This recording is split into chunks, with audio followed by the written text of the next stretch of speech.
Hello, everyone. Welcome back to the Plains on the Prairie podcast. I am Max. And I'm Sam. And today we are on, is it already episode 4 It is episode of our 4. North Dakota Aces series, huh?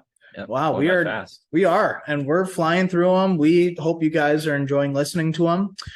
Today's episode revolves around Hillsboro, North Dakota native Alfred Frendberg.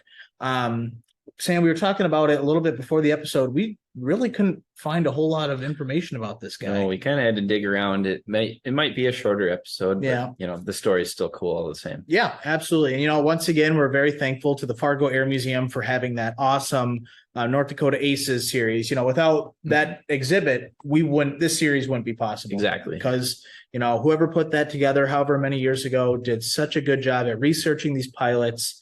Finding out their life story, and the color profiles of their aircraft are really cool. Whew, man, that is cool. Without further ado, I'd say you want to just hop right in. Yeah, let's do it. Cool. All right. So, as we mentioned, his name was Alfred Frendberg, and he was born on February 28th, 1919 in Hillsboro, North Dakota. And for those that aren't aware, Hillsboro is about just under halfway, or is it halfway between? It's about halfway to Grand Forks, half-hour drive. Yep. So pretty close to Fargo. He graduated from Hillsboro High School in 1937, and we don't really know much about what he did between 1937 and 1941, but we know that he enlisted in the U.S. Navy prior to Pearl Harbor in early July of 1941. And received his wings of gold almost actually a year and 10 days afterwards, on, I believe, July 13th, 1942. And he was directly assigned to VF-16 on board the second USS Lexington CV-16. Sam, do you want to talk a little bit about his first kill? Yeah, so he got his first victory in October 1943. Basically, 1943, there wasn't a lot of big decisive carrier battles. They kind of got out of their system for a while in 1942 with Coral Sea, the Guadalcanal engagements, and of course Midway. So they had a strike on Wake. They were just doing a nuisance type raid, and they shot down a zero. So you'll find that all of his kills will be zeros, which will be really cool. Yeah. No, normally I know with our last ace Oscar Cohen, he had scored, an HS 126 and JU 88, kind of a grab bag. Yeah, exactly. And then, with Alfred, it's, all the same. So pretty cool. Yeah. I know his second kill came during the invasion of Tarawa, I believe in late November 1943. So a couple months after his first kill, where he scored another zero kill. And then the following day, he actually scored 3 more, which made him an ace. And I think you were saying, quick ace, absolutely. You said that you were saying before we started, Frendberg was one of the 3 1943 aces. One of the first 3 aces of the squadron. So the squadron we'll talk about more was formed the same year. So pretty impressive. And he was those 3 were among 17 shot down by the squadron, all in one day, which is pretty impressive for that time in the war. Absolutely. And Sam, I know you really enjoyed talking about the Marianas turkey shoot, so I'll let you cover his last kill. Yeah, so his last kill came quite a bit later. Basically, he had another zero. His 6th zero and final kill came on June 19th, 1944. So that was in the first day of the Battle of the Philippine Sea, or the Great Marianas Turkey Shoot. So one of 500 plus airplanes shot down, but still impressive. Yes, absolutely. No, I kind of getting off topic here, but did you ever play Heroes of the Pacific? I did a long time. Oh my gosh. I'll never forget that mission, man. It was so much fun, and it made up for, I don't remember what mission it was, but when you're in a TBM trying to torpedo some of the Japanese characters, I bowed through my controller through my window or wall. It was just the absolute worst. After the war, Frendberg returned back to North Dakota and actually enrolled in my alma mater, North Dakota Agricultural College, or NDAC, which would eventually become North Dakota State University in 1960. Another kind of interesting tidbit, something that I was able to find during my research today, is he continued his flying career with the 178th Fighter Interceptor, at the time, Fighter Squadron of the North Dakota Air National Guard, which we actually in a way covered during our first Plains on the Prairie North Dakota Aces series. Yep. With Scrappy Bloomer. So I was able to find that Frendberg was the only Navy pilot that transitioned to the North Dakota Air National Guard.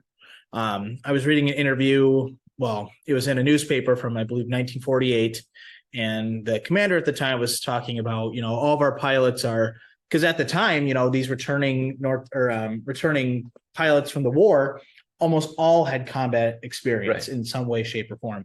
And he said that all but one of the pilots had been Army pilots during the war. And that kind of really narrowed it down with who that one guy out was. And I was able to confirm via a picture that, yes, he was there. That was actually him. He was photographed in 1947. So, one of the charter members of the North Dakota Air National Guard.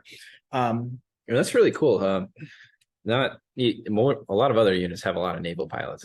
That was surprising. That's the first I've heard of him being the only naval aircraft and fighter pilot. As I was reading these newspaper excerpts, I was kind of kicking myself, like, why did we not include this in the book that I read? It's one of those hindsight things, but a little behind the scenes book here that you guys are getting exclusively on Plains on the Prairie. So it said by 1947, he was serving as the 178th Fighter Squadron's flight commander with F-51 Mustangs. So something that I've noticed, especially in the 1940s and 50s, is you would have like 3 or 4 different aircraft within a unit that were marked with stripes. Like 4 stripes denoted, wing commander, 3 stripes was squadron commander, 2 stripes was flight officer, and then the other one was, another like high-ranking officer, commander of some group, within the organization, basically. So technically, I know the North Dakota Air National Guard actually didn't do stripes on their Mustangs, but as the flight commander, he would have worn a 2-stripe if it was following other Air National Guard Mustang units. But he got out sometime before the 1950s. He was in no mentions of Korean War activation. So my guess is he got he'd had his fix of flying for the military. So he got out, and from what we were able to find, he went to work for Lockheed for more than 28 years, and then afterwards lived until I believe February 2002, and passed away at the age of 83 or 84, one of those two. But yeah, quite the incredible story. And again, we apologize that it might be a little short, but there was nothing. No, no obituary, no. I spent a good 6 hours probably just looking around. Absolutely. Yeah. It's, all the previous aces have been well documented. So, interestingly, why this gentleman had nothing behind him, we will never know. No. So yeah, Sam, if you want to talk a little bit, moving on into our next section about the squadron. Yeah, so VF-16 was formed in 1943, originally with F6F Hellcats. And that's what's pictured if you ever go to the museum. The side profile of Frendberg's aircraft is of an F6F. They served aboard the USS Lexington during most of its combat time during World War II, which was CV-16. So those of you who know carriers a little bit, the original Lexington was CV-2, and it was sunk at the Battle of the Coral Sea. I'm going to get off track slightly here. The Lexington CV-2, when it was hit, they had time enough to react, so it was very low loss of life. And recently, of course, it was found finally with a bunch of my type of aircraft on board. So once I win the lottery, those of you who are interested, we'll go and recover a few Devastators and some Wildcats. Sign me up. So yeah, they served aboard CV-16 from November 1943 until July 45, until they transferred over to the USS Randolph, which was CV-15, which were all Essex class carriers. So what's the difference between an Essex class and then whatever class the Lexington? The original Lexington? Yes. The original Lexington was actually, I forget the treaty name, but we had the USS Langley CV-1, which is the original one that was meant to be built as a carrier. Mhm. But CV-2 and CV-3, which are the Lexington and Saratoga, were both laid down as battle cruisers. And basically a loophole or an edit into the treaty saying, hey, you can only have so many carriers, or they can be only so large. They basically slapped a flat top to them. So they weren't very sophisticated carriers.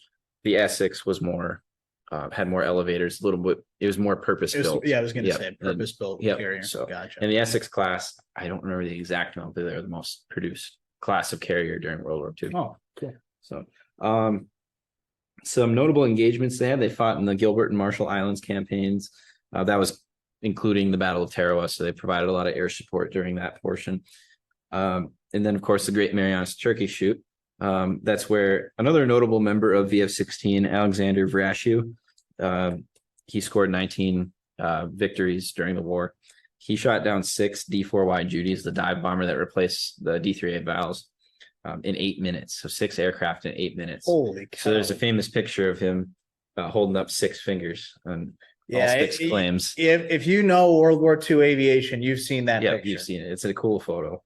I guess to cover it a little bit, the Battle of the Phil Sea, which was the greater engagement to the Marianas Turkey Shoot, was only a 2-day battle. So basically it started with the U.S. Navy and Marine Corps air groups basically having airstrikes on the Marianas, and also the U.S. troops landing on Saipan on June 15th, so just a few days before the actual engagement. So what the Japanese were expecting was an attack further south in the Carolines or in Palau. Didn't happen, so they went a little further north. They later found out that the Marianas were eventually to be used as a staging ground and a launch base for the attacks on the home islands by the B-29s.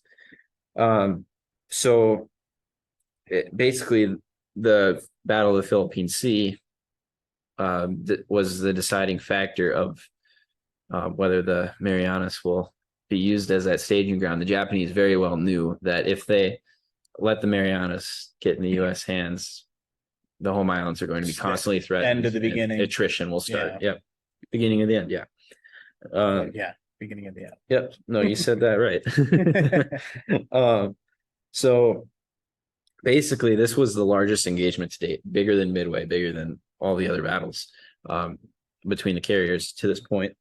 Leyte Gulf followed, which was really large as well. But it included some Pearl Harbor vet carriers such as the Shokaku and the Zuikaku, also the brand new carrier Taiho, and a bunch of other smaller carriers as well.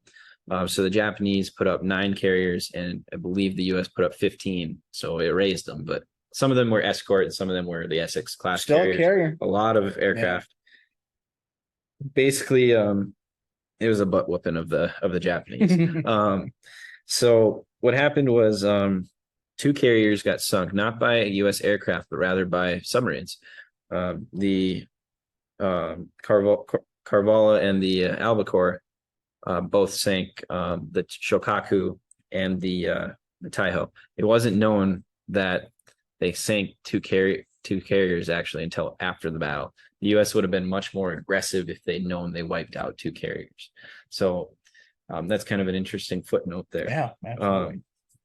So yeah, they lost 2 carriers by submarines, and then in the engagement, so the first day was the Japanese attacking the carrier forces.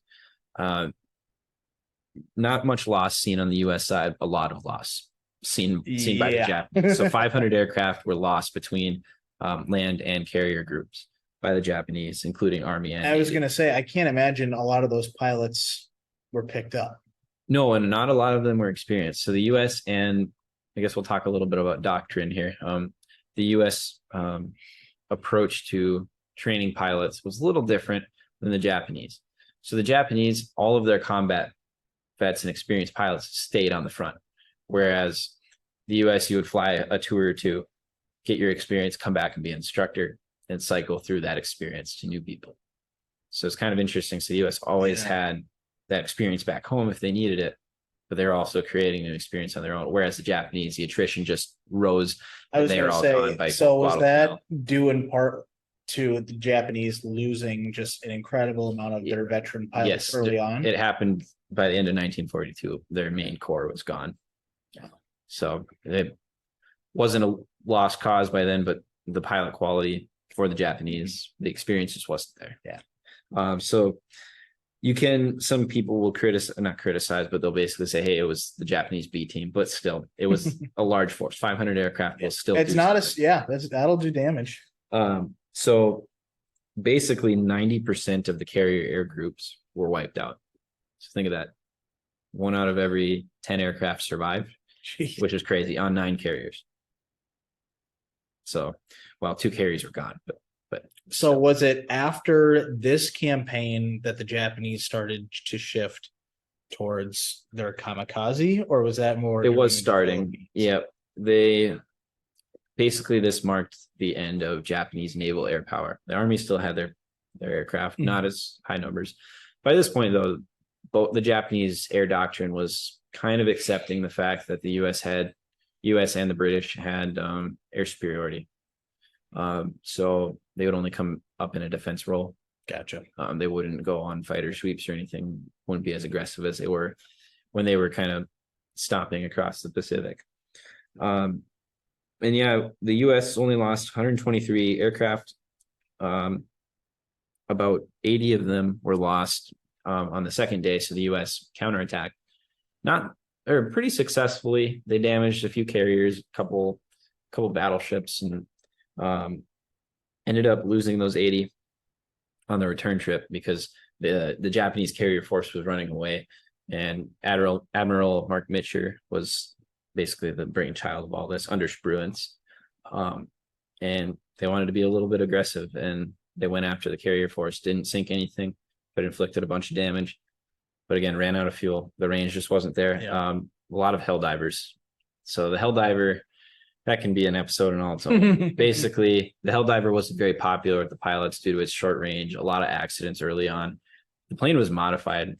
I don't remember how many times, but hundreds or thousands of times. Just a ridiculous amount of modifications on the SB2C. I don't want to get flagged for profanity, but the SB2C was named some B-word second class for a reason. Yeah. So you've probably heard that before. Yep. But yeah, didn't have the range. A lot of planes made it back in the dark. A lot of people were making their first night carrier landings. In a time before, very advanced systems. Right. Well, we talked those about planes Gil. didn't have radar in them at all. Well, think of Gil talking about his night landing. If Gil was terrified to do a night landing in a 1970s fighter jet, think of this. I mean, it was thankfully a clear night. If it wasn't a clear night, it would have been. Or in a storm. Yeah. Ooh, that would have been bad. But yeah, they ended up landing on different carriers. It was what it was. A lot of graffiti, I can imagine, on some of those planes. Yeah, I think it was more understood that day. Yeah. But yeah, really decisive battle that kind of marked the beginning of the end. So gotcha. Yeah, so 1 out of 500 kills that Frendberg did, but it adds up. It does. And I mean, he got 6 and he got 3 on that one day. Really impressive. He's an ace. Yes. Can't take that away. Yeah. So no, this was unfortunately not a lot of information, but we were able to kind of dig stuff up on it for you guys. Yeah. And in the last section, maybe we kind of shot ourselves in the foot by having the first ace have his own warbird. Right, yeah. And in the people or in the aces since, it's been pretty hit or miss that they have a warbird after them. In the case of Frendberg, there really wasn't cohesive markings to denote what squadron he was with. At that time, it was all, like you said, 3-tone, pretty generic, or just a single dark glossy sea blue later on. Yeah, covered probably in the aces. Yeah, they didn't. I mean, other than maybe his 6 rising sun kill markings, there was really no way to denote whose plane it was. So in the sense of if he has a warbird survivor, if you see any was it -2 series Hellcats? -3. -3, I think a couple 5s. There's a lot of 5s out there too, but yeah, if you ran into a 3 or a 5, there's plenty of Hellcats out there still. Yeah, absolutely. There's one not far from us that's a -5. down at Fagan Fighters. That is true. So you'll run into some. The one at the Udvar Hazy Center is probably the closest with the 3-tone camo. True. Cool. But yeah, that kind of wraps it up for the series. Well, not the series, excuse me. Keep mixing up series and episode. Yes. It's that when I say series, I mean episode. Hey, we're not ending it. Tuesday's basically Monday. Exactly. And tomorrow is basically Friday. Yeah. I'm not too bad. Yeah, so you have something pretty exciting. Yeah. So on Thursday, I'm flying out to Colorado to meet up with my good friend Thomas, avid listener of the podcast. And we are going to be going on like an all-inclusive airplane trip. It is, we land at 11:45, and within 2 hours, we have access to visit the Colorado Air National Guard base to check out their stack displays, which, of all things that they have on stack display, they have a Texan, an AT-6 Texan. Very excited to see that. They have 2 F-100s, which is pretty rare. Most times places don't do multiple of the same aircraft, but there's a cool story behind both of them. So I'm excited for that. The day after that, we're going to Peterson Air Force Base, their museum. They have a Puerto Rican P-47 on indoor display. Really cool. And then scattered throughout the base, I'm excited. They have a 57th Fighter Interceptor Squadron F-102 with the checkerboard tail. And then they have an F-4C that's painted up as a 57th Fighter Interceptor Squadron MiG Killer F-4. It's not the original. Of all things, the original was actually sent to the boneyard. Really? Yeah. Can you believe that? I wonder who thought of that. Probably some general that hated the 57. I guess. But I won't spoil the because I could talk about that for probably another 4 hours. Yeah, and you'll probably throw some stuff up. There will be a ton of stuff going on the story. But I guess by the time that this is airing, it will already be So you'll see it. You will have retroactively. It will be on our Instagram story. So if you missed them, go back and check out the Colorado trip. Yep.